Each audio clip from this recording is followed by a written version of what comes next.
नमस्कार, welcome back to Arihant online classes. आज हम एक बहुत इंटरेस्टिंग चैप्टर पे बात करने वाले हैं, यानी नेशनलिज्म इन इंडिया। किस तरह से हम लोगों ने नेशनलिज्म मूवमेंट को आगे बढ़ाया था इंडिया में, उसके बारे में पढ़ेंगे तो बहुत मजा आने वाली है।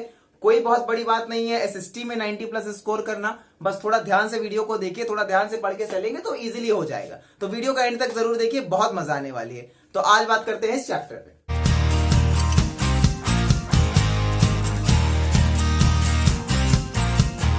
तो आज आते हैं इस चैप्टर पे, नेशनलिज्म इन इंडिया। इंडिया का मतलब तो हम जान रहे हैं कि हमारा देश है, बहुत गर्व की बात है।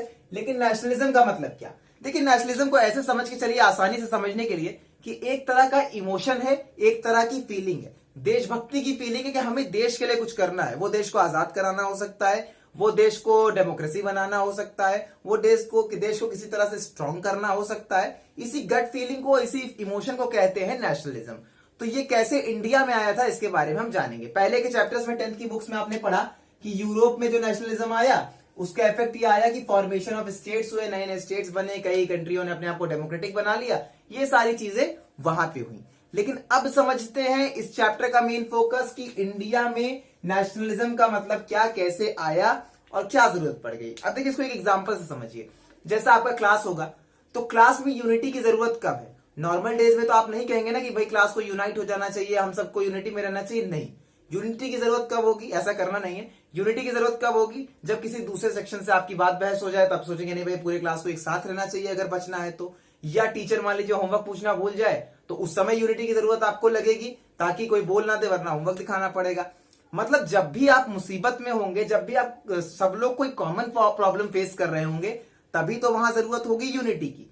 तो वही बात हुई, नेशनलिज्म की जरूरत इंडिया में क्यों पड़ी? पहले तो यहां ठीक था, अचानक से ये देशभक्ति क्यों जागी लोगों के अंदर? उसका कारण था एंटी कॉलोनियल सेंटीमेंट।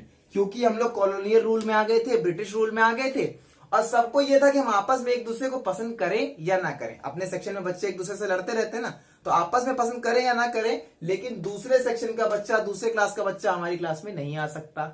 वही बात कि ब्रिटिशर्स ने हमको ओवरटेक कर रखा था, ब्रिटिशर्स के हम कॉलोनी बन चुके थे, तो सबके अंदर एक फीलिंग तो ये पक्की थी कि ब्रिटिशर्स को तो नहीं बर्दाश्त करेंगे क्योंकि अच्छे लोग नहीं है, बाद में हम आपस में लड़ते रहेंगे, लेकिन पहले इनको यहां से हटाना है। इसी फीलिंग की वजह से इंडिया में क्या हो गया? Growth of nationalism. नेशनलिज्म की फीलिंग बढ़ने लगी, देशभक्ति की भावना बढ़ने लगी, सॉन्ग्स वगैरह लिखे गए, लिटरेचर वगैरह लिखे गए, लोगों को मोटिवेट किया गया देशभक्ति की तरफ, नेशनलिज्म की तरफ।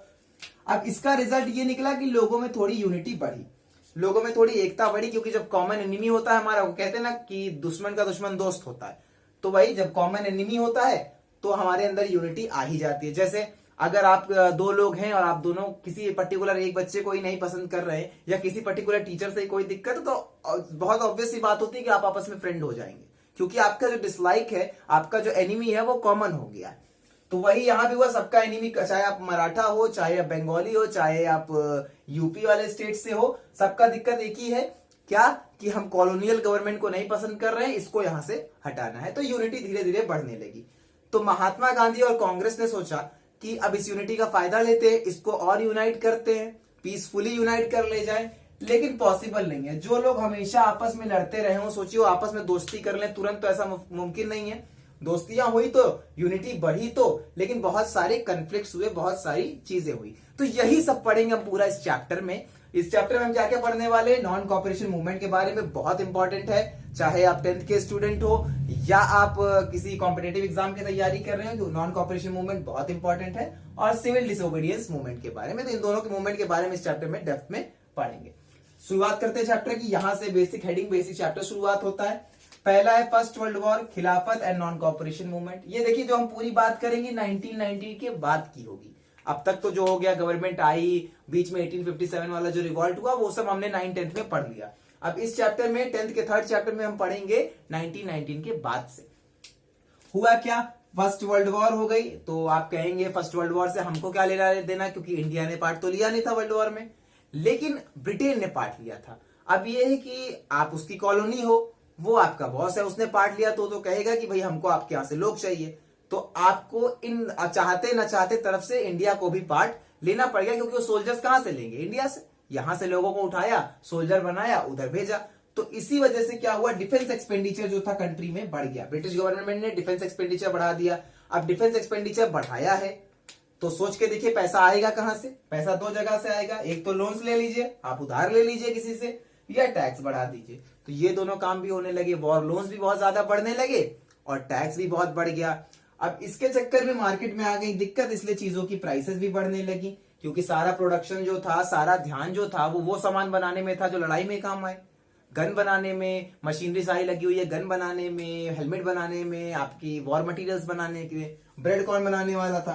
तो इसलिए जनरल प्राइस लेवल जो दाम है चीजों के वो भी बढ़ गए। एक टर्म आता है फोर्स रिक्रूटमेंट, इंपॉर्टेंट टर्म है रिक्रूटमेंट। फोर्स रिक्रूटमेंट मतलब क्या? मतलब आप चाहो या ना चाहो आपको पर्टिकुलर कोई काम करना पड़ेगा। जैसे मान लीजिए आपको कोई जॉब करनी है, तो ये तो आपका एम है कि आपको बड़े होकर डॉक्टर बनना है, इंजीनियर बनना है, या सिविल सर्वेंट बनना है, या एमबीए करना है, कुछ भी, तो ये आपका एम है। लेकिन फोर्स रिक्रूटमेंट का मतलब क्या कि उस समय क्या हुआ, ब्रिटिश गवर्नमेंट ने विलेजेस में डायरेक्ट ये बोल दिया, फोर्स रिक्रूटमेंट ये कर दिया कि आप अगर विलेजर हैं, इस पर्टिकुलर से इस पर्टिकुलर एज पे हैं, तो आपको क्या होगा, आर्मी ज्वाइन करनी पड़ेगी। देयर इज नो चॉइस, आप चाहते हैं, नहीं चाहते हैं, या आप कितने सक्षम, इससे कोई लेना देना नहीं है। आप इस पर्टिकुलर एज में, इस पर्टिकुलर क्राइटेरिया में आते हैं तो आपको आर्मी ज्वाइन करनी पड़ेगी। क्यों? क्योंकि हमको सोल्जर्स की जरूरत है वहां पे। तो इसलिए फोर्स रिक्रूटमेंट होने लगा। तो बहुत गुस्सा आ गया लोगों के अंदर, जबरदस्ती आप लोगों को आर्मी में ले जा रहे हो, दूसरे देश भेज रहे हो, वहां जाके वो मर जा रहे हैं। तो बहुत ज्यादा गुस्सा हो गया। इसी में किस्मत और खराब थी, क्रॉप फेलियर भी हो गया, क्रॉप्स भी खराब हो गए। आप सोचिए प्राइसेस कितने हाई हो जाएंगे। 1918 से 1919 और 1920 से 1921 ये दोनों बहुत खराब साल थे। मतलब जब कहते हैं ना मुसीबतें आती तो एक तरफ से आती है। अब इसमें एक और हो गया, 1920 में आ गया था प्लेग। जैसे इस समय कोरोना वायरस आया हुआ है 2020 में, ठीक 100 साल पहले 1920 में प्लेग भी आ गई, एक बड़ी बीमारी, जो बीमारी भी फैलने लगी। तो इतनी सारी मुसीबतों की वजह से क्या हुआ, लगभग 12 to 13 मिलियन पीपल ऐसे थे जो पेरिश हो गए, खत्म हो गए, डेथ हो गई इनकी, या तो फेमाइन से या तो एपिडेमिक से। बाकी जो वॉर में गए वो तो गए। तो ये इसका पूरा इंपैक्ट पड़ा कंट्री में। तो अब लोगों ने सोचा इससे निकलना होगा, कोई नया तरीका आना होगा। तो उसी के साथ एक नए तरीके से एक नया लीडर इस टाइम पे उभरेगा 1919 के बाद से। तो ये नए लीडर जो थे वो थे महात्मा गांधी। बहुत बड़ा नाम है इंडियन नेशनल मूवमेंट में, बहुत बड़ा नाम है। ये एक नया आइडिया लेके आए, आइडिया ऑफ सत्याग्रह। क्या था आइडिया ऑफ सत्याग्रह, ये समझने से पहले जान लेते हैं कि महात्मा गांधी ऐसा क्या करके और कहां से लौटे थे कि इनके लौटने पे इतनी एक्साइटमेंट थी। बहुत लोग उस समय विदेश से आ रहे थे, लेकिन इनके में स्पेशल ये था कि ये 1915 में को साउथ अफ्रीका से लौटे थे, साउथ अफ्रीका से वापस आ रहे थे, जहां पे रेसिस्ट रेजीम चल रहा था। इसको आप ऐसे समझ सकते हैं, मतलब on the basis of colour, गोरा या काला, व्हाइट या ब्लैक जिसे इंग्लिश में कहते हैं, उस बेसिस पे वहां डिस्क्रिमिनेशन हो रहा था कि अगर आप व्हाइट हो तो आप इलेक्शन कंटेस्ट कर सकते हो और बहुत सारे प्रिविलेजेस आपको मिलेंगे, वेराज अगर आप ब्लैक हो तो आपको वो प्रिविलेजेस नहीं दिए जाएंगे, उल्टा आपके ऊपर कुछ दबाव होंगे। तो इन सभी के खिलाफ गांधी जी ने वहां पे प्रोटेस्ट कराए, मास एजिटेशन कराई और सक्सेसफुल भी रहे। इस पूरी मास एजिटेशन को जहां एक शांतिपूर्ण तरीके से बिना वायलेंस के भीड़ इकट्ठा हो और अपनी बात रखे, इस पूरे मास एजिटेशन को गांधी जी ने नाम दिया सत्याग्रह। इसी को कहा गया सत्याग्रह। तो यही वो कारण था सबसे बड़ा जिसके लिए लोग एक्साइटेड थे, क्योंकि लोग ये सोच रहे थे कि एक शख्स है जो हमारे बीच से हैं, वो दूसरे देश पढ़ने जाते हैं, वहां लोगों को इकट्ठा कराते हैं और उनकी प्रॉब्लम सॉल्व कर देते हैं। तो जब वो इंडिया में आ रहे हैं तो ब्रिटिशर्स के खिलाफ हमारी सारी प्रॉब्लम सॉल्व हो जाने वाली है। तो जैसे ही ये इंडिया आते हैं, ये अपना मैसेज देते हैं सत्याग्रह का। सत्याग्रह का मैसेज क्या है कि अगर आप सही कॉज के लिए लड़ रहे हैं, मतलब जिस चीज के लिए आप लड़ रहे हैं, जिस चीज के लिए आप आवाज उठा रहे हैं वो सही है, गलत रीजन से नहीं लड़ रहे, इनजस्टिस के खिलाफ लड़ रहे हैं, मतलब अगर आप जिसके खिलाफ लड़ रहे हैं वो आप इनजस्टिस के खिलाफ लड़ रहे हैं, भेदभाव के खिलाफ लड़ रहे हैं, आप किसी तरह के अत्याचार के खिलाफ लड़ रहे हैं, तो आपको वायलेंस या फिजिकल फोर्स की जरूरत नहीं। अगर आप सच के लिए लड़ रहे हैं और न्याय के लिए लड़ रहे हैं तो आपको फिजिकल फोर्स की जरूरत नहीं है। यही कंसेप्ट था सत्याग्रह का। मतलब अगर आपको अच्छी चीज के लिए लड़ना है तब आप शांति से भी लड़ करके अपनी वो बातें मनवा सकते।